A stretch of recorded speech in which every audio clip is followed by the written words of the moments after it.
নজর রাখবো খেলার খবরে। 41 রানে হার ভারতের, 2-1 সিরিজ জয় নিউজিল্যান্ডের। কাজে এলো না বিরাট কোহলির শতরান। ম্যাচের অন্যতম নায়ক নিউজিল্যান্ডের ড্যারেল মিচেল। আজ শুরু থেকেই আমরা দেখেছিলাম মিচেল যে ছন্দে ছিলেন, যে ফর্মে ছিলেন, যেমনটা মনে করা হচ্ছিল যে তিনি ভারতকে কিন্তু শিহরিত করতে পারেন। আমরা দেখেছিলাম যে এর আগের ম্যাচেও কিন্তু ড্যারেল মিচেল তিনি তার ফর্ম বজায় রেখেছিলেন। এই ম্যাচেও কিন্তু ড্যারেল মিচেল নিউজিল্যান্ডের অন্যতম স্তম্ভ হয়ে দাঁড়ালেন। কলকাতা টিভির যুগ্ম সম্পাদক গৌতম ভট্টাচার্য রয়েছেন আমাদের সঙ্গে ফোন লাইনে। গৌতম দা, আজকে নিউজিল্যান্ডের কাছে সিরিজ হার ভারতের। 1997 পাকিস্তান এসে ভারতকে টেস্ট এবং একদিনের সিরিজ হারিয়েছিল, নিউজিল্যান্ডও সেটা করে দেখালো। আজকের হারের পেছনে আপনি কি কি বিষয় সামনে আনছেন? আজকের হারটা খুবই একটা, আমি বলবো ইন্ডিয়ান ক্রিকেট একটা ওয়েক আপ কল। কারণ পরপর দুবার এই জিনিস ঘটলো। এখনো আমরা বলতে পারবো না যেটা ফ্লুক, কারণ টেস্ট সিরিজে 3-0, আবার এসে ওয়ানডেতে 0-1 পেছনে ট্রেল করে সেখান থেকে 2-1 হারিয়ে দিয়ে গেল ফুল স্ট্রেংথ ইন্ডিয়ান টিমকে। তার মানে 2027 যে সাউথ আফ্রিকা ওয়ার্ল্ড কাপে আমরা যেতে চাই এবং ওয়ানডে জিততে চাই, তার আগে কিন্তু টিমে বেশ কিছু পরিবর্তন করতে হবে বা টিমের মডেলটা বদলাতে হবে। কারণ এটা নিজের দেশে নিজের পরিবেশে এসে তোমায় হারিয়ে দিয়ে গেল। তোমায় ইন্দোরে হারিয়েছে নর্মাল ব্যাটিং উইকেটে, তার আগের ম্যাচে হারিয়েছে একটু হালকা টার্নারে। তার মানে ইন্ডিয়ান কন্ডিশনে এসে তোমাকে হারিয়ে যাচ্ছে। এর আগে টেস্ট সিরিজে 3-0। তো এরপরে যদি ইন্ডিয়ান ক্রিকেট নড়ে চড়ে না বসে, তাহলে হয়তো সাউথ আফ্রিকার আগে অনেক দেরি হয়ে যাবে ভাষ্যতে।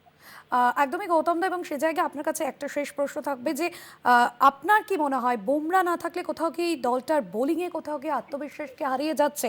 আজকে 3টে উইকেট নিলেন হর্ষদীপ, হর্ষিত রানারা, তবে কোথাও কি রান তারা বিলিয়ে দিলেন। কোথাও একজন বোলিং অলরাউন্ডারের মারাত্মক দরকার হয়ে গেছে। কুলদীপ যাদবের অফ ডেটা কিভাবে বাকিরা ম্যানেজ করবে সেটা এখনো আমরা বুঝে উঠতে পারছি না। যখনই কুলদীপ যাদবকে অপোনেন্ট মেরে দিচ্ছে, তখন প্রবলেম হচ্ছে। আরেকটা জিনিস ঠিক করতে হবে যে রবীন্দ্র জাডেজাকে আমরা আর কেন বয়ে বেড়াবো, এবং রোহিত শর্মাকে নিয়েও ভাবতে হবে। কারণ 2027 কিন্তু ওয়ার্ল্ড কাপটা নভেম্বরে, ওয়ার্ল্ড কাপটা বছরের শুরুতে নয়।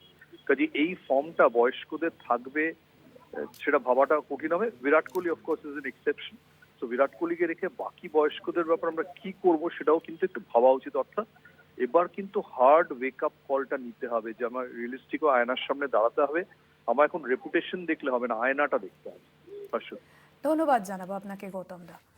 কলকাতা টিভির যুগ্ম সম্পাদক গৌতম ভট্টাচার্য ছিলেন আমাদের সঙ্গে ফোন লাইনে। আপনাদের জানিয়ে রাখবো ভারতের মাঠে কিন্তু ক্রমশই পাওয়া হয়ে উঠছে ড্যারেল মিচেলের কাছে। সিরিজে 3টি ম্যাচ তিনি খেলেছেন। প্রথম ম্যাচে অল্পের জন্য শতরান হাতছাড়া করেছেন, তবে দ্বিতীয় এবং তৃতীয় ম্যাচে সেই ভুল করেননি। যদিও আজকের এই ম্যাচের অন্যতম নায়ক হলেন ড্যারেল মিচেল, তবে নিউজিল্যান্ডের 2-1 সিরিজ জয় নিউজিল্যান্ডের। 41 রানে হার ভারতের, কাজে এলো না বিরাট কোহলির শতরান। 2-1 সিরিজ জয় নিউজিল্যান্ডের। সামনেই টি20 বিশ্বকাপ, তাই এই সিরিজের গুরুত্ব তেমন ভাবে থাকা উচিত নয়, কিন্তু কোচ গম্ভীরের অধীনে কোনো সিরিজই আতশ কাচের বাইরে থাকে না। বিরাট কোহলি তিনিও বুঝিয়ে দিলেন তাকে কোনোভাবেই 2027 বিশ্বকাপে হিসেবের বাইরে রাখা যাবে না। শেষবার 1987-তে পাকিস্তান এসে ভারতকে পরপর টেস্ট এবং একদিনের সিরিজে হারিয়েছিল। নিউজিল্যান্ডও সেই একই কাজ করে দেখালো। পরপর 2টি সিরিজ হয়নি ঠিকই, কিন্তু কিউই দলের কাছে ভারতের হার প্রশ্ন তুলে দিল গৌতম গম্ভীর এবং শুভমান গিলের জুটি। কলকাতা টিভির assistant sports editor Joyjyoti Ghosh রয়েছেন আমাদের সঙ্গে ফোন লাইনে। জয়জ্যোতি, একেবারে তুমি ইন্দোরে ছিলে এবং যেমনটা আমরা দেখলাম যে বিরাট কোহলি, তুমি গতকালও প্রতিবেদনে বলছিলে তার ডেডিকেশন, তার প্র্যাকটিস, এবং আজকে তিনি শতরান করলেন, যদিও সেই শতরান কাজে এলো না। আজকের এই হারের কোন কোন বিষয়গুলোকে তুমি হাইলাইট করবে? প্রথমেই যেটা বলা সেটা হচ্ছে যে গতকালের প্রতিবেদনে আমি এটাও তুলে ধরেছিলাম যে ড্যারেল মিচেল মিচেল আতঙ্ক রয়েছে ভারতীয় শিবিরে, এবং যথারীতি আজকেও কিন্তু ড্যারেল মিচেল একটা দুর্দান্ত নক খেললেন। মানে গত 7টি ইনিংস তুমি যদি দেখো, তার মধ্যে 3টিতে 130-এর ঘরে রান, মানে অবিশ্বাস্য ফর্মে রয়েছেন ভারতের বিরুদ্ধে ড্যারেল মিচেল। আমি গতকালের প্রতিবেদনে এটাও বলেছিলেন যে আধুনিক সময়ের চাহিদা আমার মনে হয় বা তার থেকেও হয়তো এগিয়ে গিয়েছেন এই মুহূর্তে যে তিনি ব্যাটিং করছেন। এবং আজকে যখন ভারত মোমেন্টাম পেয়ে যায়, 58 রানে 3টি উইকেট পতন হয় নিউজিল্যান্ডের, ঠিক সেই সময় গ্লেন ফিলিপস এবং ড্যারেল মিচেলের যে পার্টনারশিপটা 219 রানের, সেটা কিন্তু অনেকটাই ভাগ্য নির্ধারণ করে দেয়। এবং রবীন্দ্র জাদেজা, তাকে কিন্তু এবার কিছু একটা করতে হবে, কারণ এত বছর ধরে তিনি খেলছেন। গত 6টি ম্যাচে তার 1টি উইকেট যদি পরিসংখ্যান বলি। এবং ব্যাটিং এর দিক থেকে তুমি দেখো, আজকে এই ক্রুশিয়াল টাইমে তার থেকে এক্সপেকটেশন ছিল যে তিনি ভালো ব্যাটিং করবেন। 2013 সালে শেষবার ভারতের মাটিতে ওয়ানডেতে অর্ধ-শতরান করেছেন, আর এটা 2026। বুঝতেই পারছে যে মানে ফর্মের ধারে কাছেও কিন্তু নেই রবীন্দ্র জাদেজা। এবং একই সঙ্গে টপ অর্ডার ব্যাটারদের শর্ট সিলেকশন, আজকে দেখো রোহিত শর্মা যেভাবে আউট হলেন, বা সব থেকে বড় কথা হচ্ছে শ্রেয়াস আইয়ার, তিনি একজন সহ অধিনায়ক, এবং যেভাবে স্কুল বয় সুরভ শটটা খেলে আউট হলেন, সেটা কিন্তু একেবারে ক্ষমার অযোগ্য। এবং যেখানে এত গুরুত্বপূর্ণ একটা ম্যাচ, যেটা মানে সিরিজ নির্ধারক ম্যাচ, সেখানে এই ধরনের শট খেলে আউট হওয়ার পর গৌতম গম্ভীর তাকে কি বলবেন সেটা দেখার বিষয়।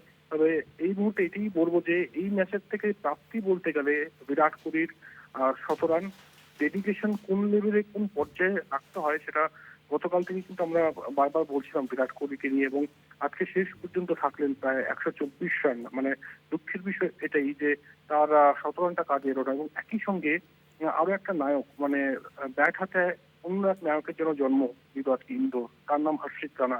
একসময় যখন 99 রানের পার্টনারশিপ মানে এই দুজনের মধ্যে হয়েছিল, বিরাট কোহলি এবং হর্ষিত রানার মধ্যে, কোথাও গিয়ে মনে হচ্ছিল কোথাও ভারত জিতে না যায়। এবং ম্যাচ থেকে এতটা কাছে নিয়ে আসার পেছনে কিন্তু এই হর্ষিত রানা এবং বিরাট কোহলি।